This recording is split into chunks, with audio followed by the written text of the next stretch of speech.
So this poem is called My Parents Were Monsters. And I like to say this was true. This is a literal poem.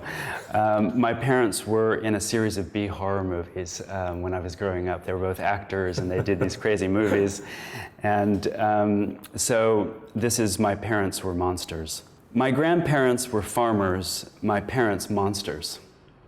My grandfather had a bee farm in Lavon. Little jars of honey sat on the shelves of the family home. My parents lived in an old hospital for the insane. My mother carried a doll by its arm, cracked an axe over her doctor's head. Don't look in the basement. Keep my grave open. Poor white trash, part 2, of which there was no part 1.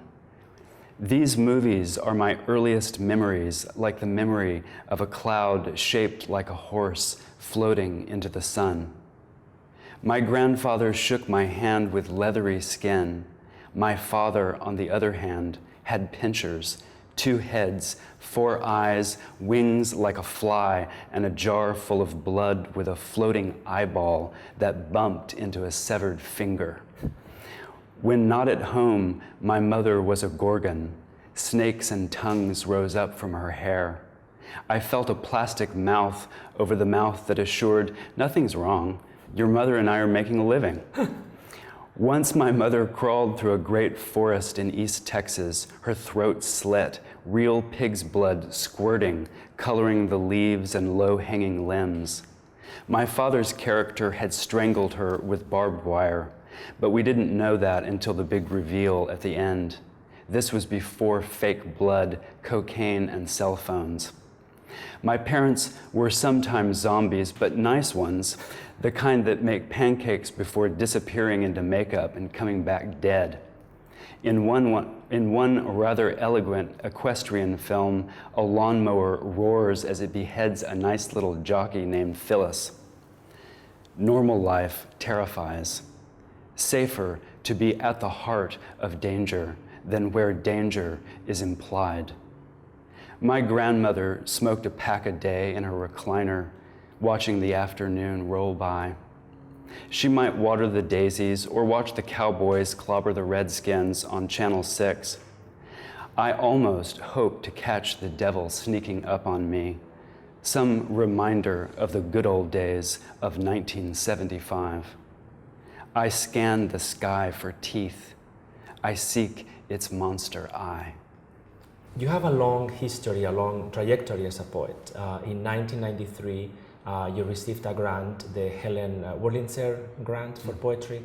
In 1998, you were the winner of the American Poets Prize. In 2001, you published your first poetry book, Full Nova. You have been teaching, writing for many years. Your poems are in many magazines and also in anthologies. For example, Monsterverse. And you have a new collection called Earth... Light, Earth, and Blue. Yeah, it's a title from a Rothko painting. Exactly. It's a response to Rothko paintings. Could you talk about how this started and also your attraction to his work? What happened was I was in a museum in Dallas Museum of Modern Art, and I was just standing in front of one of the paintings and got so absorbed by, I mean, it really felt like I had entered the painting or sort of was the painting or something strange like that. And when I sort of emerged back from that immersion, I just started to write some language, and I felt such a strong connection with not so much Rothko's project or intended project as literally what the painting does to me sensorially and in terms of memory and that kind of thing. Could you read one of the poems from this collection? It was published in Alaska Quarterly Review. Probably in the 90s or maybe early 2000s. And Years later, 2007 or so, I got a call from the Tate Modern in London asking if they could use the poem for a retrospective of Rothko paintings in 2008, I think it was. So this poem is written specifically to a painting called Four Darks in Red. And all of these poems kind of borrow the titles, or in some cases non-titles, because some of his was untitled in 1967. Four Darks in Red. Red is brightest, but scored by four dark horizons. It is difficult to decide if red supplants or is blinded. Beneath, the darks are less themselves. Hard to imagine these darks without the red from which they came, though the purest is so surely empty. It could not come from somewhere and have the somewhere survive. How can we determine things held inside when there is so much fire, when everything we see could be a wound, could be a window? Thank you. Your poetry is directly connected to these Rothko paintings, Yeah. but you have many other poems that they have a lot of visual interest. There is a great attention to color, they are very cinematic. Could you talk about your history, your trajectory as a painter? Sure. Painting actually comes first for me in terms of what I started doing creatively. I started drawing really, and I've always been a drawer. So the line and working with mark making has been my first thing since I was a kid. I was very attracted to Aubrey Beardsley as a kid. And I've always loved painting and been fascinated by painters. But I don't think I really picked up painting itself until actually somewhat recently, in the last 10 years maybe, maybe even a bit less. So drawing was always the thing. For whatever reason, I've always taken literature seriously, language seriously, and in terms of other painters or visual artists, I've taken their work very seriously, but somehow to me it was just too much fun to, to see as a life that I would try to do for a living or anything like that. You said more or less that your level of suffering was higher as a poet. Is that still the case? I don't know if you said suffering, but something like that. Might as well have. Yes, I think painting tends to come much easier for me. There's always something that I know to do that I can be doing. I can paint over, and in fact, I like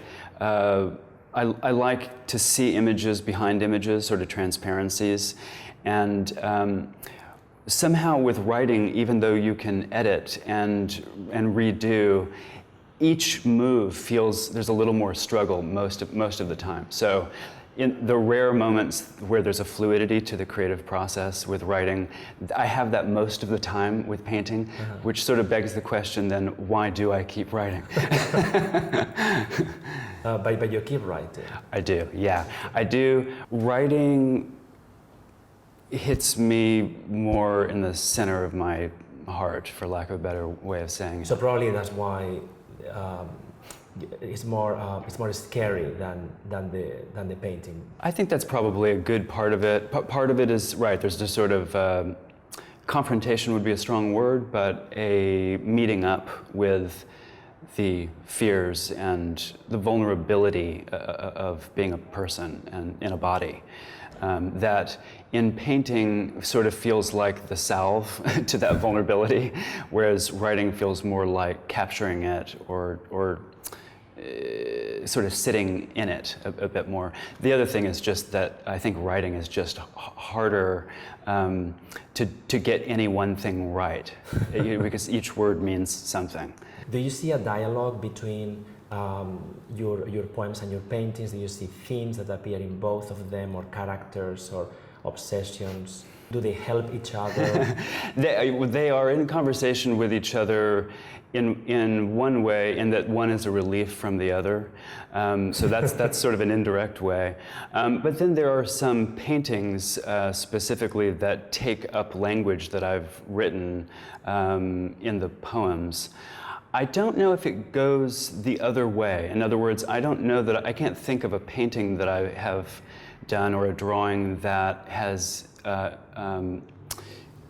created, so to speak, a poem. A poem. Yeah, and then there are relationships between the way that I work as a painter or drawer and the way that I work as a poet. I'm interested in the way, for example, in language, I think of it in sort of visual terms, like the poem has more opacity or it has more transparency, or I might think of in-stopped lines as sort of right angles that force you into, or that it has more curve, or so there's some of the, not just the terminology, but the sensibility. Could you read maybe a couple of examples from Full Nova? Yeah. And maybe explain the difference in the treatment of these visual elements. This poem was originated by looking at a Eric Carle book for children, and I was really interested in his paintings and collage work. And so this in itself is kind of an ekphrastic poem, working with that painting. And there are more concrete images that clearly come directly from that painting. So that I think of as sort of more opaque. A Luna Moth sails through the night, and the cricket feels it is there, seeing its shape appear, green against the cold blue stars. It is what the cricket wishes to feel, swift, continuous passage. Wind shudders the grass. There is a difference between the sun and this light that lives. The sun can't see, the cricket watching in the fields. Streams of wide blue move like water in the sky. When the cricket makes its dry music, it's because there's nothing else to feel. But the Luna Moth makes its silence echo in the field. I love that poem. I think it is, to some extent, about seeing. And the Luna Moth has this ability to see. It's lit by its ability to see, and sort of celebrates the visual in that way.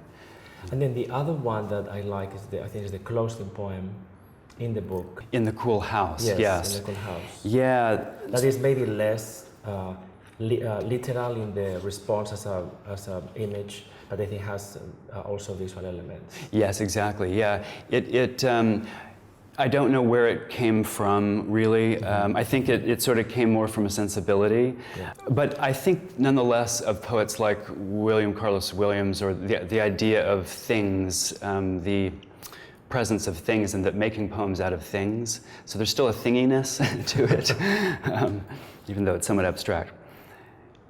In the Cool House. Leave the others, leave the boats in the green water. It will be June. In the cool house, sleep under the tree.